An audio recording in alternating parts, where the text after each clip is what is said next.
বঞ্চিত করেছে। ইসলাম মানুষের অধিকার সম্পন্ন করে না, ইসলাম মানুষদেরকে সার্বজনীন শিক্ষা দেয় না, এরকম স্লোগান দেই, আছে না নাই? আছে।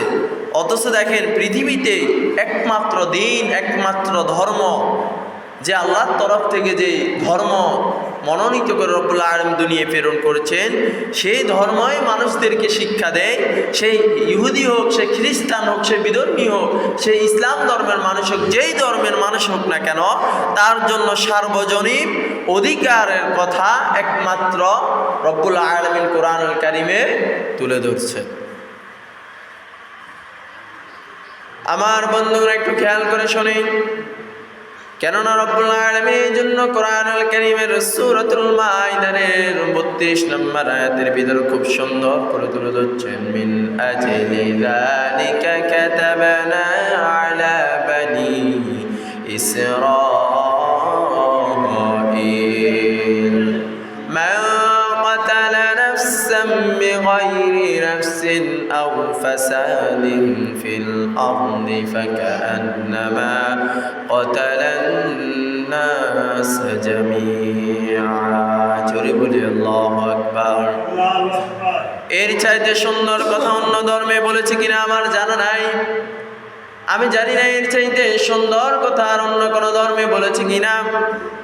শুধুমাত্র রব্বুল আলামিন কোরআনুল কারীমের ভিতরে খুব সুন্দর করে সর্বজনীয় ধর্মের মানুষের জন্য জানিয়ে দিচ্ছেন, জমিনে সন্ত্রাস সৃষ্টি করা, অন্যায়ভাবে নির্মমভাবে নিরপরাধ মানুষদেরকে যারা হত্যা করে এবং নিরপরাধ মানুষগুলোকে যারা নিরপরাধভাবে হত্যা করে, অন্যায়ভাবে হত্যা করে, আমি আল্লাহ রব্বুল আলামিন জানিয়ে দিচ্ছি, গোটা দুনিয়ার মানুষ হত্যা করলে যে পরিমাণ গুনাহ হতো, ওই পরিমাণ গুনাহ, ওই পরিমাণ সমান গুনাহ তার আমলনামায় যিনি লিপিবদ্ধ করে দেন, উচ্চ আওয়াজ দিয়ে বলেন তিনি কে? সে আল্লাহ রব্বুল আলামিন বলতেছেন, বিগাইরি নাফসিন আও ফাসাদিন ফিল আরদি ফাকান্নামা ক্বাতালান নাস। মানুষ, হিন্দু মানুষ, সে মানুষ যদি হিন্দু হয়, সে মানুষ যদি খ্রিস্টান হয়, বিধর্মীয় হয়, সে যদি ইসলাম ধর্ম যদি নাও পালন করে, সে যদি মানুষ হয়ে থাকে, সেই মানুষকে আপনি অন্যায়ভাবে নিরপরাধভাবে মুসলমান হত্যা করতে পারবেন না। দেখেন রব্বুল আলামিন কত সুন্দর করে মানুষদের হকের কথা বলেছেন, মানুষদেরকে সার্বজনীন শিক্ষা দিয়েছেন। আবার আয়াতের প্রথম মধ্যখান অংশে রব্বুল আলামিন জানাচ্ছেন, ওয়ামান নাহইয়াহা, আর যদি মানুষদেরকে, আর যদি কেউ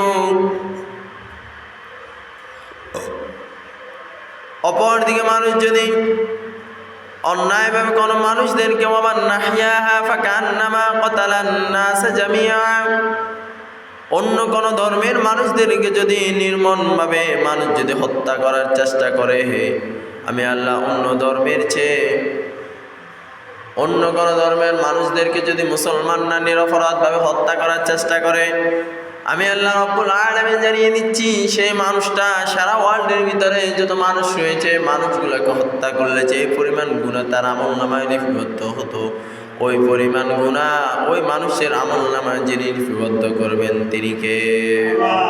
অতএব আমার ভাইয়েরা একটু চিন্তা করে দেখেন, অন্য ধর্মের চেয়ে ইসলামে মানুষের হকের কথা, মানুষদেরকে সার্বজনীন শিক্ষার কথা বেশি দিয়েছে না কম দিয়েছে?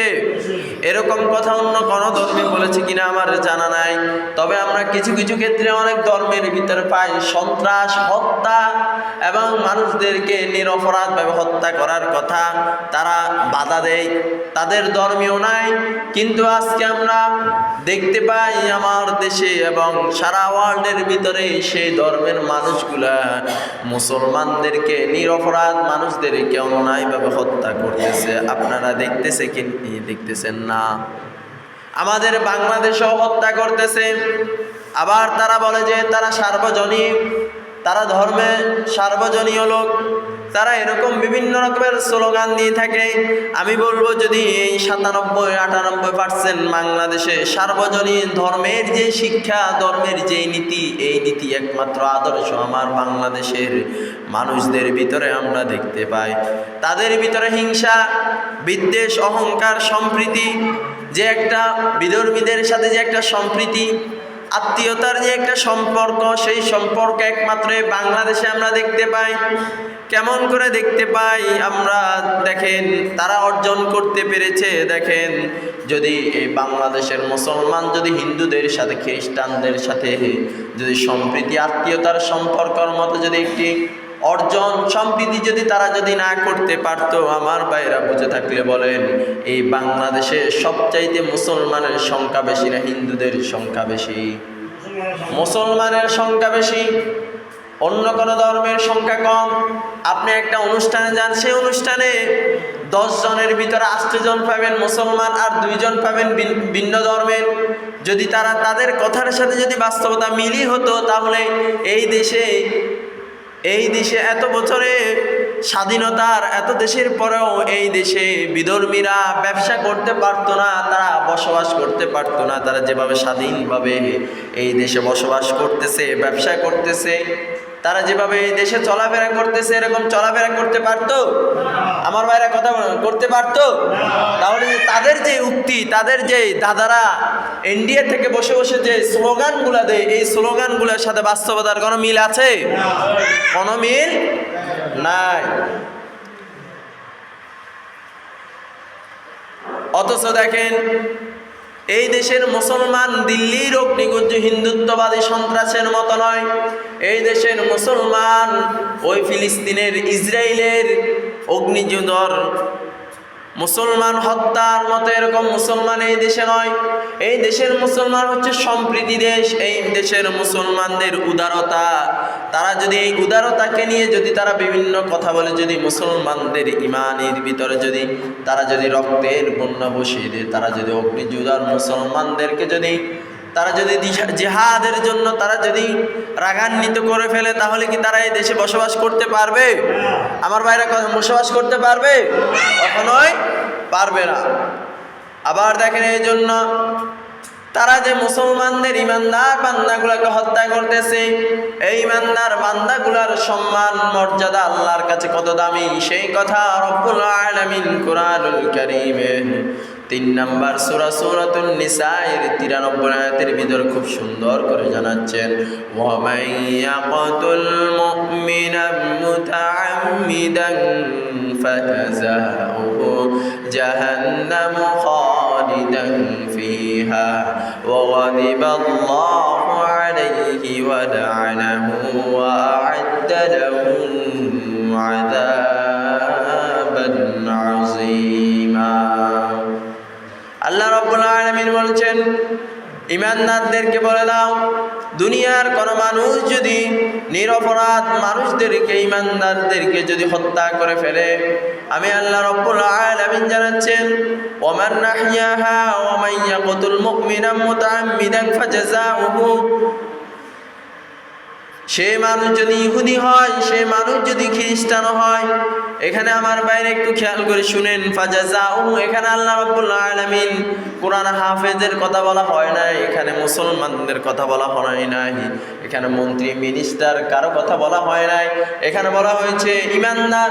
ইমানদার কারা? যারা আল্লাহর কোরআনের প্রতি ঈমান আনলো, আল্লাহর রাসূলের প্রতি ঈমান আনলো, তারাই তো ইমানদার। যারা এগুলার উপর ঈমান এনে হৃদয়ে, যারা আল্লাহ রাসূলের উপর ঈমান এনে মুসলমান বলে নিজেদেরকে স্বীকৃত দেয়, ঈমানদার বলে দাবি করে, তাদের কথা বলতেছে জাহান্নামে দিবেন। আমি আল্লাহ রাব্বুল আলামিন তার বিরুদ্ধে কাল কিয়ামতের ময়দানে কি করব?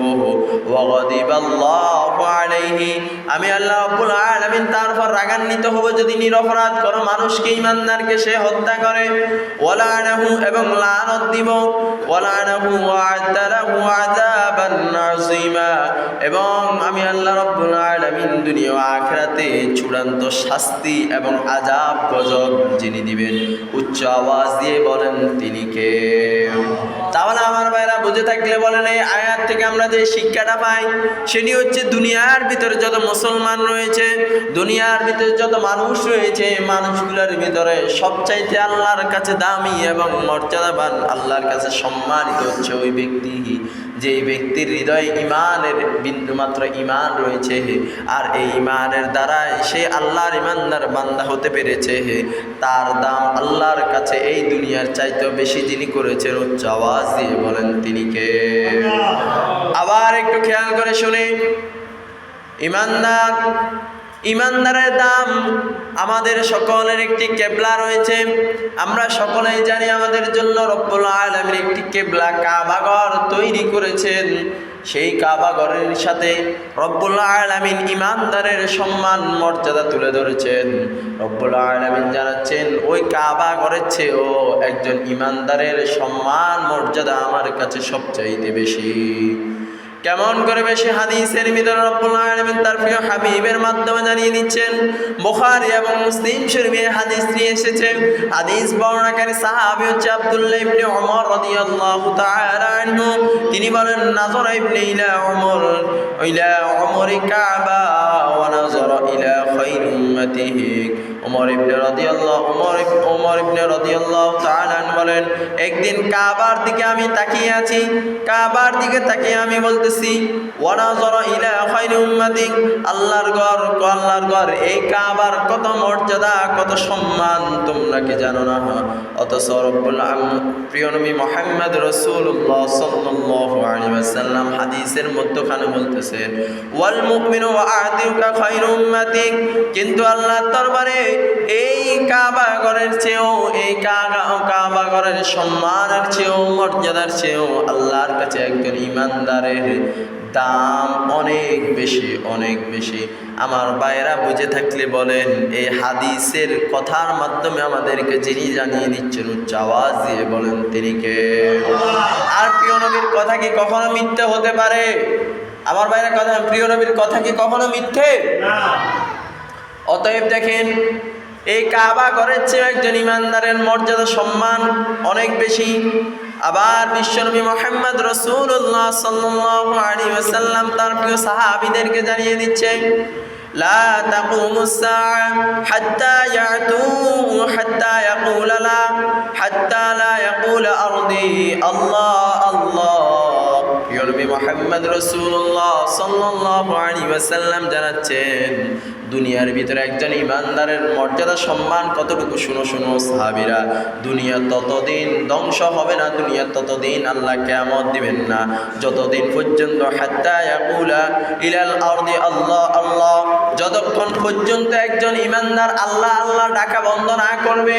অতএব এই হাদিস দ্বারা বোঝা যায়, আজকে যে আমরা যেই দুনিয়া এখনো পর্যন্ত টিকে রাখতে দেখতেছি, এই দুনিয়ার মানুষগুলা যতদিন পর্যন্ত একজন ইমানদার আল্লাহকে ডাক দেওয়া বন্ধ করবে না, ততদিন পর্যন্ত এই দুনিয়া যিনি টিকে রাখবেন উচ্চ আওয়াজ দিয়ে বলেন তিনি কে? তার মানে হাদিস দ্বারা বোঝা যায়, আজকে আপনি দুনিয়ার দিকে তাকিয়ে দেখেন, আজকে আমরা যে দেশগুলোকে আমরা ইসলামের আইডল অনুকরণ অনুসরণ মনে করে থাকি, আমার ভাইরা বুঝে থাকলে বলেন, ইসলামের সূচনা, ইসলামের দাওয়াতি কাজ সর্বপ্রথম কোথায় থেকে শুরু হয়েছে? সৌদি আরব থেকে শুরু হয়েছে না?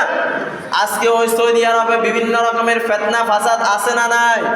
আজকে ওই সৌদি আরবে বিভিন্ন রকমের নগ্নতা, বিভিন্ন রকমের অশ্লীলতা, বেহায়াপনা আছে না নাই? আজকে সৌদি আরবে আল্লাহর কোরআনের সাথে, কোরআনের আইনের সাথে, রাসূলের বাণীর সাথে সব কিছু মিলে যাচ্ছে, আপনি দেখতে পান। আজকে সৌদি আরবে দেখতে, আমরা কিছুদিন আগে দেখতে পেয়েছি, তারা নাচ গান, বিভিন্ন দেশের গাত্তকী, বিভিন্ন দেশের অশ্লীল পতিতালয়, নারীদেরকে এনে তারা অশ্লীলতা বেহায়াপনা ছড়িয়েছে।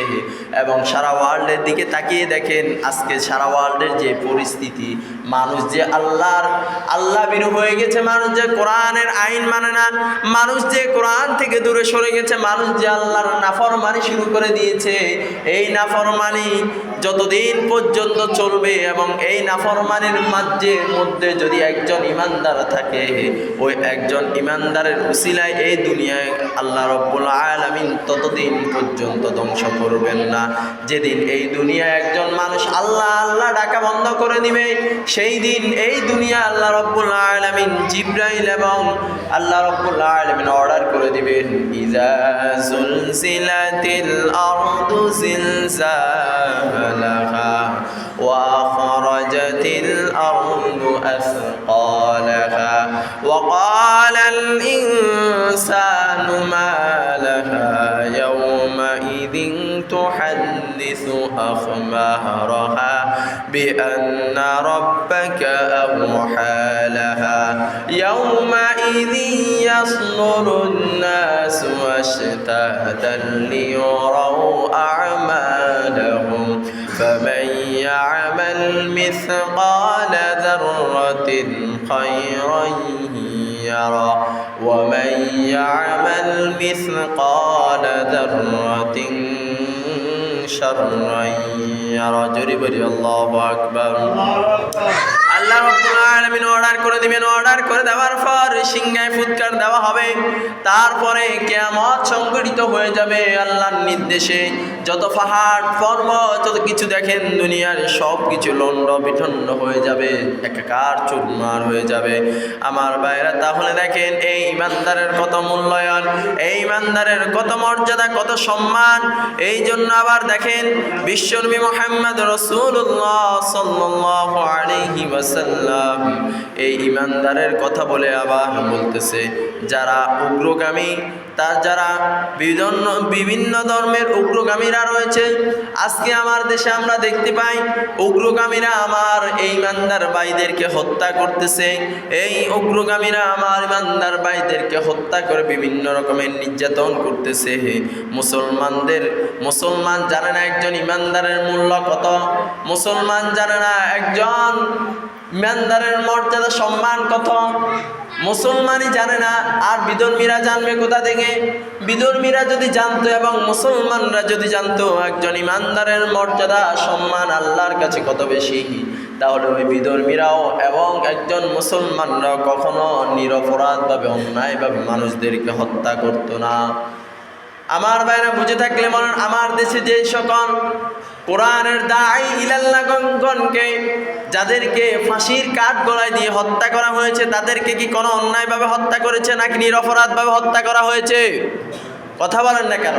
যে সকল আলেম ওলামাদেরকে ফাঁসির কাঠ গলায় দাঁড় করিয়ে হত্যা করা হয়েছে, তাদেরকে কি তাদের নিজেদের স্বার্থের জন্য হত্যা করেছে নাকি কোরআনের জন্য হত্যা করেছে? কথা বলেন না কেন? আপনারা কি ভয় পাচ্ছেন? আপনারা কি ভয় পাচ্ছেন? তো উত্তর দেন না কেন? আমার দেশে যে আলেমগুলোকে হত্যা করা হয়েছে স্বাধীনতার ইতিহাসের পর্ব থেকে আজকে 2024 সাল পর্যন্ত, সবচাইতে আমরা তো একজনকে মনে রেখেছি, তিনি হচ্ছেন আমাদের সকলের প্রিয় আল্লামা সাঈদী রাহিমাহুল্লাহ। তিনাকে হত্যা করেছে। তিনার আগে যে মানুষগুলোকে হত্যা করা হয়েছে তাদেরকে কি শুধু নিরপরাধভাবে হত্যা করা হয়েছে নাকি কোরআনের জন্য হত্যা করা হয়েছে?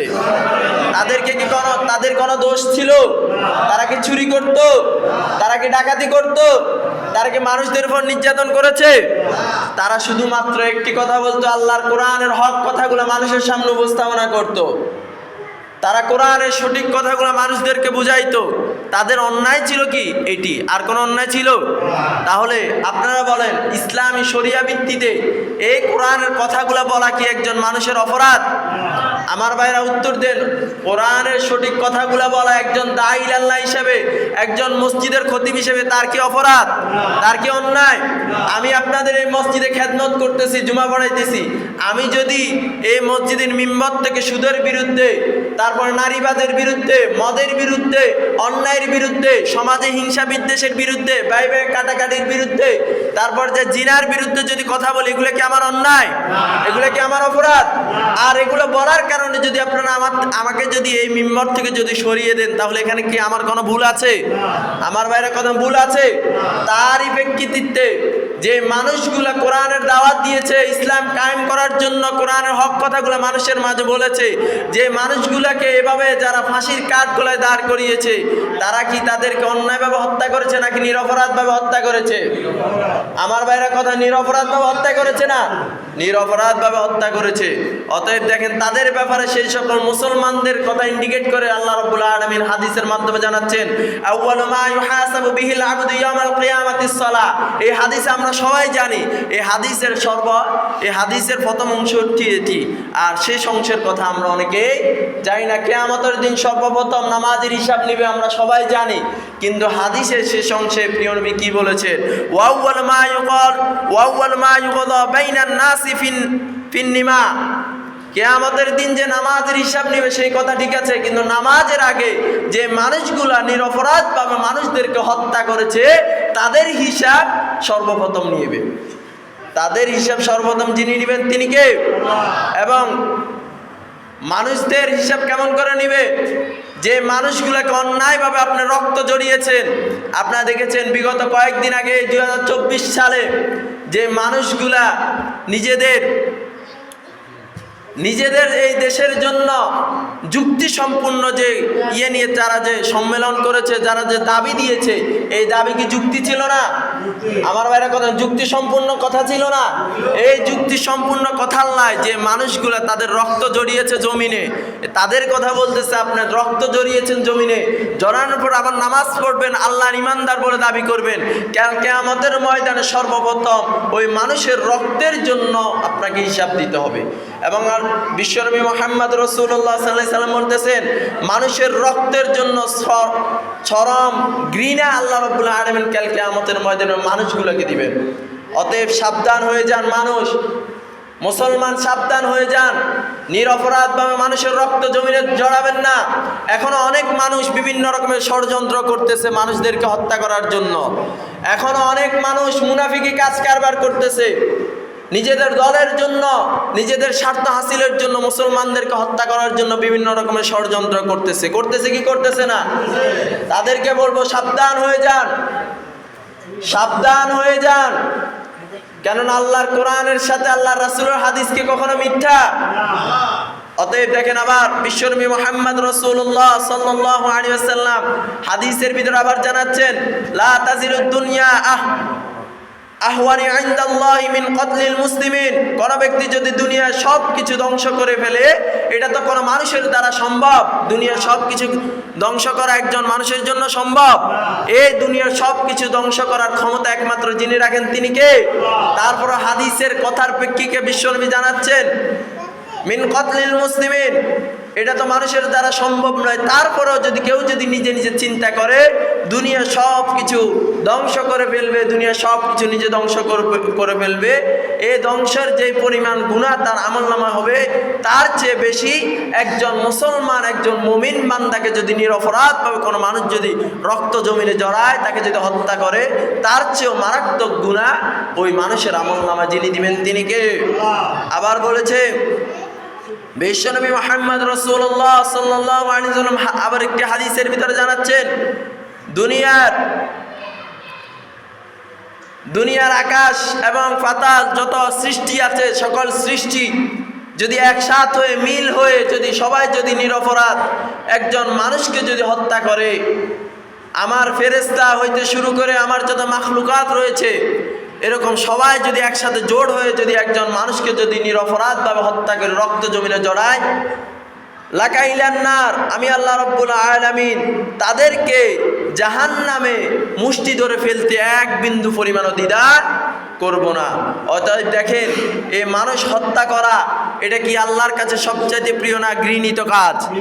শুধু মুসলমান ধর্মে না, প্রত্যেকটা ধর্মে এটা সবচাইতে ঘৃণিত কাজ। আর সবচাইতে ঘৃণিত কাজের ভিতরে সবচাইতে কঠোরভাবে নির্দেশ দেওয়া হয়েছে কোরআন ও হাদিসের ভিতরে। তাহলে দেখেন আমরা যারা এখনও নিজেদের দলের জন্য, নিজেদের বিভিন্ন রকমের স্বার্থের জন্য মুসলমানদেরকে হত্যা করার জন্য উগ্রগামী ইসকন বিভিন্ন রকমের হিন্দুত্ববাদী সন্ত্রাসের সাথে হাত মিলিয়ে কাজ করতেছি, আমরা কি আল্লাহর প্রিয় হব? তারপর আবার মসজিদে এসে জুমার নামাজ আদায় করব, দাঁড়িয়ে রাখবো, হজও করব, উমরাও করব, সব কিছু করব, আমাদের এই আমলগুলো কি কবুল হবে? আমার বাইরে কথা কবুল হবে? কবুল হবে না। অতএব সাবধান হয়ে যান। আল্লাহ রাব্বুল আলামিন আমাদের সবাইকে, এই গোটা জাতিকে, গোটা মুসলমান জাতিকে হিন্দুত্ববাদী সন্ত্রাস থেকে এবং আল্লাহ আমাদের সবাইকে হেফাজত করুক, এবং যে কথাগুলো বলেছি এই কথাগুলো অনুযায়ী আমল করার আল্লাহ আমাদের সবাইকে তৌফিক দান করুক। ইনশাআল্লাহ আগামী জুমায় আমরা গজওয়াতুল হিন্দ নিয়ে আলোচনা করব ধারাবাহিকভাবে। আল্লাহ রাব্বুল আলামিন আমাদের সবাইকে এই আলোচনায় শামিল হয়ে অথেন্টিক তথ্যবহুল কথা বলার এবং সেই কথাগুলো অনুযায়ী আমল করার তৌফিক দান করুন। আমরা সকল বলে আমিন। ওয়া আখির দাওয়ানা আলহামদুলিল্লাহি রাব্বিল আলামিন। আমরা কাবলি জুমা আদায় করি, কাবলি জুমা আদায় করি।